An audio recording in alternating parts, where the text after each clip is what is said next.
Niels Schillerwaard from Insights Consulting and Holly Roselle from Dannon, and we will talk about how we can actually embed shopper understanding into the internal decision making. So if I may ask you to come on stage, what do I want to reveal about our speakers?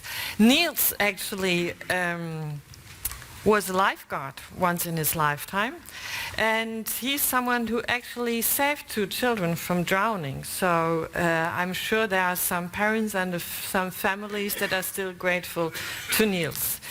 Holly went actually volcano surfing in Chile, so both for sure will have some interesting stories to share beyond our presentation that we will start now. Thank you, guys. Thank you. So good afternoon. Niels and I are very excited to spend the next few minutes talking to you about how we're able to transform shopper insights at Danone into company-wide memes. However, before I can tell you about how we transformed them into company-wide memes, I need to talk to you a little bit, or take you back a year and a half ago. So as some of you may or may not be aware, health and wellness is a very big and hot topic in the US. It's very important not only for retailers, but also manufacturers. And that's really because health and wellness is in the heart and minds of a lot of Americans. So if you think about it, companies really want to understand it, but don't really know where to start. And that's where Danone kicked off what we call the healthy-minded people to really help not only us, but also our retailers understand how to get deep and intricate knowledge on the health and wellness, now I won't say journey, but experience, because I don't want to be reprimanded by Stephen, and really bring those insights to life. So what you see here is actually a screenshot of our platform, but instead of letting me tell you about the methodology, I'm going to let our case study video.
Thank you.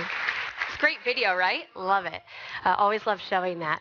But as I mentioned previously, we've really needed some deep knowledge on this health and wellness experience. And so that really was our objective when we kicked off this research. We really wanted to understand them from all aspects, that pre-shop to the shop and the post-shop. But that's not always you're not always able to capture that in traditional research. So if you think about it, a lot of times eye tracking, shop-alongs, or as well as even virtual in-store simulations can be very narrow in that moment, in that experience, because they're only capturing one person, one shelf, and one moment in time. That's why we kicked off the Healthy Minded People, which is a community board. This actually allowed us to talk to 96 people across 7 retailers for 4 weeks, which really got us that insights that we needed to help drive the business forward and give some new news and some deeper level into the understanding of health and wellness for our retailers. In this, it was really multi-phase. We did have them send them on a bunch of things, and we had different insight topics, but it always started off with initial observation. So we would pose a question to them, or we would send them on a shopper journey, or ask them this or that, and they were able to post what they really thought about it at that time. However, where the true insights came is the next step is there was crowd interpretation.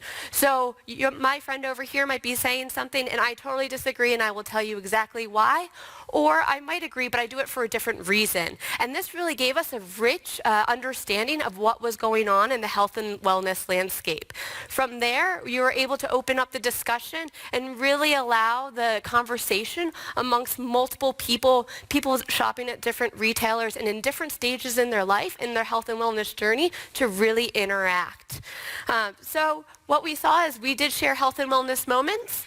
This could be anything from what were they eating, why were they eating. However, we also had them share about how they prepared for the health and wellness shopping experience. So this goes back to what was on your list, why was it on the list. One of the common things that we want to know for health and wellness is this a before you get into the store, do you know exactly what you're going to buy because you already have the recipe and you know the brands that you're going to pick? Or is there some flexibility that we can work with the retailers on how to kind of intrigue you and motivate you to step into this health and wellness journey, because quite frankly, you want to be healthy, but you don't know how. From there, and one of my also favorites is going out on shopper missions. So we can send them to a farmer's market, or we could send them to a Walmart and have them compare and contrast the 2 different experiences and really help us understand on how we can bring things from a farmer's market into Walmart to make it more like that to help them reach their goals. However, I am a big proponent of, I firmly believe you do not inform. You do not inform the organization. You have to inspire them. And there's only one way to do this, and I'm sure you can imagine after 4 weeks of talking to 96 consumers, there's a lot of data. And of course, you can typically always have that 150-page report that comes with all the data. But what we really did at Dannon is made sure we internalize the data.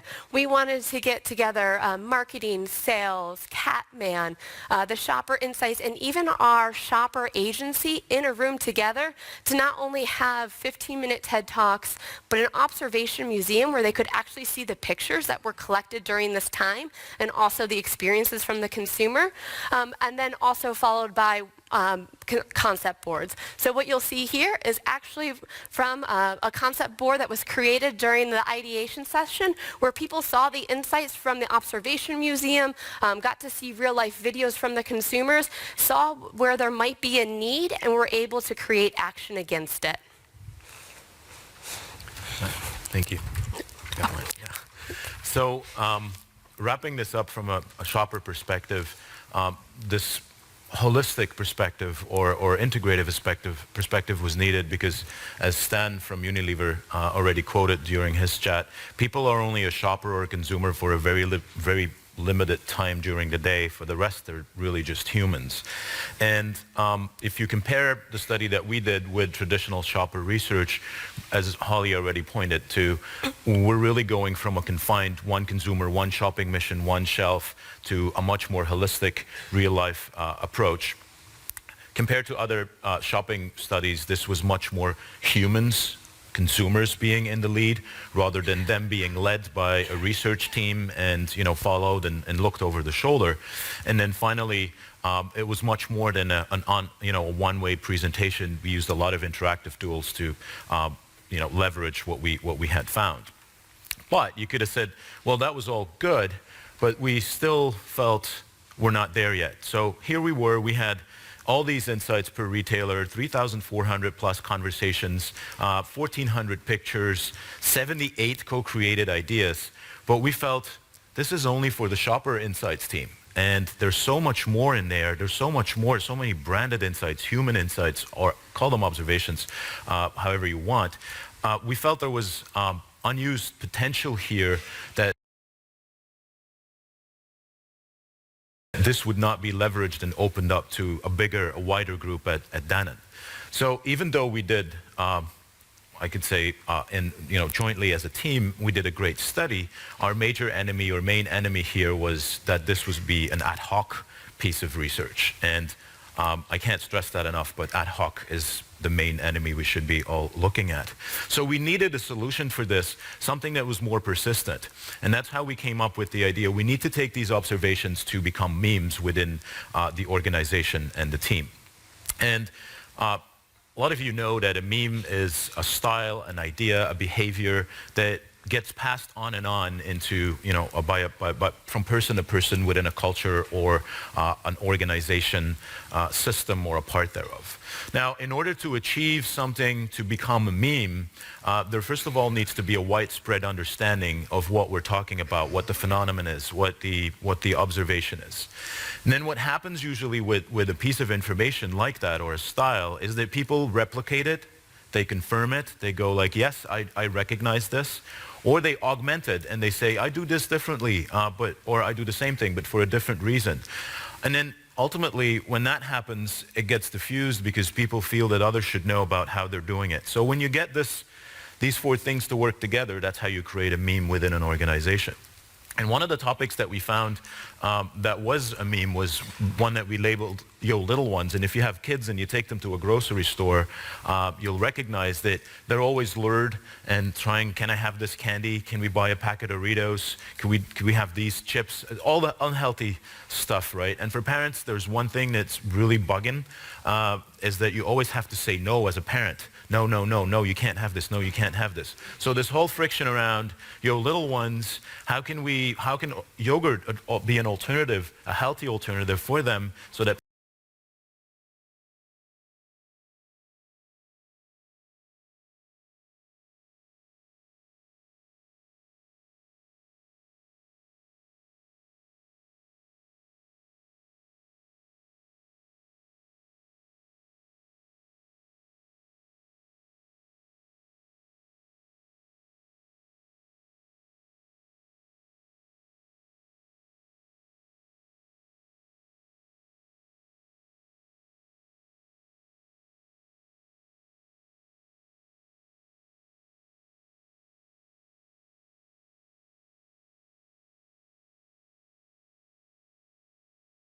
parents can say yes and not feel bad about it. So we'll come back to this one a little later on in the presentation.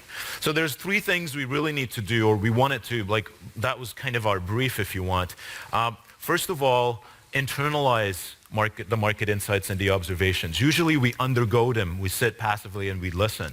So we need to really make those observations an experience, something that people have to work on, executives have to work on. Second thing is we needed to move from teams, that shopper insight team in this case, to a broader reach, the brand team, the marketing team, but a lot of people that are not even in marketing that you also want to develop a good understanding of the consumer.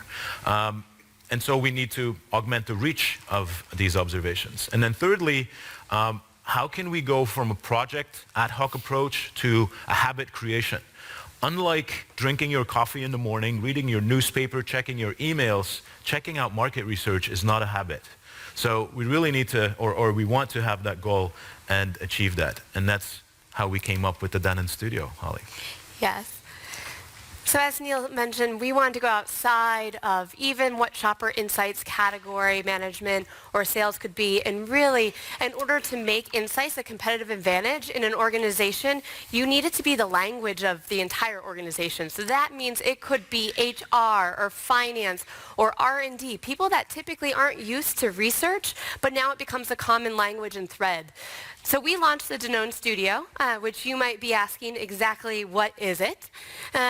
It is a platform where it allows many people to engage on one common topic or several topics. So in our case, we have what's called inspiration walls. This can be an emotion, an unmet need, or some type of consumer friction that really we wanted the organization to know and to talk about in a common type of language. From there, within each wall, we had tiles. So we actually pulled from the Healthy Minded Consumer Consulting Board, and the things that we thought were most important for each of the walls, we created tiles. So this could be conversation starters or something where when they got on, it instantly kind of evoked some type of emotion or something that they might have come across in their own life that now they can engage and interact with. And then finally, the third part of the studio, which is also a great, great component, is we allowed the employees at Danone to actually post their own tiles. So not only could they interact and post on things that were already posted, but they could create their own as well. And this really gave them a unique way to engage and also just let the organization know about some cool ideas that they might have had that they've had before, but didn't quite frankly know where to share it. So what were our inspiration walls? We had 6 of them. So they range anywhere from Yo Moments, Yo Little Ones, Yo Doodle. You can see them. My personal favorite, Yo Novation, just because I hear all the time about great ideas from people in the organization, but they don't know where to put it. This actually gave them that outlet and their voice to be heard about something that they think that we should be doing, the marketing department should be doing, a brand team should be doing, to really help our organization grow.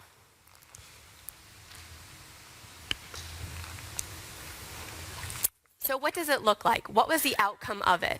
Qualitatively, people loved it. They loved the interaction. They thought it was great to actually see insights. In fact, this actually got insights out to the people in the organization that aren't used to seeing it. Yes, and it also got out to people that are used to seeing a 150-page report and don't quite frankly know what to do with that data. So they usually look for like one stat and then they want to throw it in a presentation. This actually got them engaged. It was visually stimulating. They like to be part of it and they like to see research in this type of way. As you can see the quote here on your left, it says the studio is visually appealing. As life is quite busy, we unfortunately don't take the time to socialize and share this type of information in person or online. So they were super appreciative of that. And then on your right, Amanda, who is a big, big foodie in our organization, I think she probably comes up with half of the recipes that we post on our website. She was actually amazed and shocked to see that people are using yogurt in savory recipes. So in the U.S., it's kind of considered a sweet treat or a breakfast meal, but so she was surprised to see that people were using it for pasta or several other type of recipes that she wouldn't normally think of it. And then also another very unique component of the Danone Studio is they got people interacting and actually kind of divulging on stuff about them. So Nancy DeShilly here, she's our Director of Internal Communications. She posted this about what would be a great idea to get kids involved actually at retail in health and wellness. And here it wasn't a yogurt bar, but she said kids love to interact and create their own thing, and creating a yogurt bar that allows them to experiment and have their creative side really shown would be a unique way in store to get them engaged and involved and actually help them come into yogurt and become a habitual habit. However, I do have to say, because I always believe that even if something's great, you always have to find ways to improve. And one of the ways that the next time we do a studio will really be around a problem, creating with a call to action. So getting the organization to come together to solve a problem will create even more engagement and kind of set the Danone Studio even at a higher level. All right. And then some statistics, numbers, how did we succeed with this experiment. So there were about 250 people we wanted to reach at Dannon at the White Plains office. Out of those 250 in a course of 4 weeks, and you normally would want to extend that beyond this. But in this experiment, we reached 83 of these 250 people, so about 33%. When we look at the engagement, there's obviously people that just logged in once. Just shy of 40% of the people were actual repeat users. And when you look at their behavior, you could clearly see that these people were trying to, or starting to embed it in their daily habits. If you look at the, for example, the percentage of people that use their mobile to check out the studio, that was 15% against 1%, or almost nobody who just used it once. So people were really already using their tablets and their mobile phones to do that. The increase in the number of pages was over 40%. If you look at the time they spend on the studio, it was over 60% more if you compare the loyal users versus just the one-timers. We also did an analysis or had a question about, so why do we think that these people are doing this? You saw a couple of examples from people not in marketing. And if we actually looked at people that have a low consumer feeling or don't feel that they have a close contact with the consumer, those people had a tremendously higher usage of the studio as well, which led us to the conclusion that people outside of marketing, especially outside of the teams that the research was intended for, that they're basically doing it to get closer to consumers. So that's a key objective that definitely is worth considering for all of us, is to bring our product out there within companies. So wrapping this up, it's all about increasing the return on insight. You saw in the first part that we had this study, it was ready, had all the ingredients it needed to have, but it could be more. We could increase that return on the insights that we already have. And as I said, the worst enemy of even a great study is that it is ad hoc. So we need to really, no pun intended, extend its shelf life. And what does it boil down to? How do you increase your return on insight on things that exist? First of all, it's about internalizing, not only with workshops, but also with using tools like the studio. Make it habitual, make it longitudinal. Basically, treat our insights as content. Market our product, which is research. We can learn a lot from our marketing colleagues in that perspective. Measure things pre-post so that you can show that you actually increase and become closer to consumers as an organization. And then thirdly, we're really reversing the whole scheme here, going from one long report that is intended for a small audience. We're basically breaking it up, or need to break it up, to small snippets of information that really have a high reach and a large audience. Thank you very much.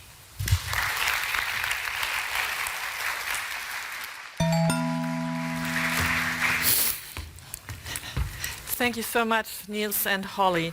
So the last, not least, session will be about reward